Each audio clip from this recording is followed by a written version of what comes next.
మూలిగే నక్క మీద తాటిపండు పడడం అంటే ఇదే.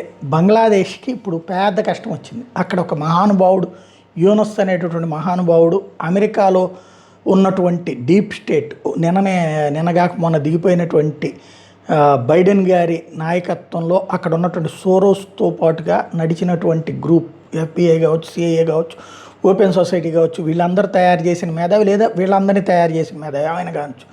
ఆయన కాస్త బంగ్లాదేశ్ పంపించారు. అక్కడ ప్రజల చేత 2/3 మెజార్టీతో ఎన్నికైనటువంటి హసీనాని పరుగులు పెట్టించి విద్యార్థుల చేత దాడులు చేయించి ఆమె భారతదేశంలో తలదాచుకునేలా చేసి అక్కడ వ్యవస్థనంతా అద్భుతంగా మారుస్తానని చెప్పి చివరికి ఉద్యోగాలు లేవు, ఉపాధి లేదు, చదువులకి డబ్బులు లేవు, చివరికి మత ఉన్మాదంతో రగిలిపోతూ తయారైపోతున్నటువంటి వేళ అమెరికా వాళ్ళు యుఎస్ ఎయిడ్ పేరుతో ఇస్తున్నటువంటి డబ్బులతో ఆ వచ్చిన డబ్బుల్లో నుంచి తను మింగేస్తా ఆ ఇచ్చేటటువంటి వాళ్ళకి ఆ సైనిక పాలకులకి కొంత మేపుతా ప్రస్తుతానికి ప్రజాస్వామ్యాన్ని చంపేసి బ్రతికేస్తున్నటువంటి యూనస్ సర్కార్కి ఇప్పుడు పెద్ద కష్టం వచ్చింది.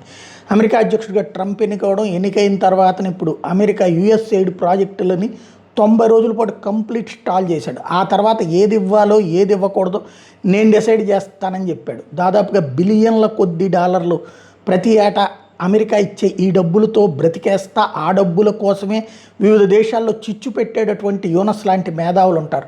ఇప్పుడు ఆ యూనస్కి ఉన్నది పోయే ఉంచుకున్నది పోయిందని బంగ్లాదేశ్ ఆదాయం లేదు, రెండవది ఇటు పక్కన అమెరికా ఇచ్చే డబ్బులు లేవు. ఇప్పుడు రేపో మాపో జనాలకి డబ్బులు లేకపోతే అదే స్టూడెంట్స్ ఈయనే కొట్టి చంపేసినా ఆశ్చర్యపోనక్కర్లేదు. మరి ఏమవుతాడో చూడాలి.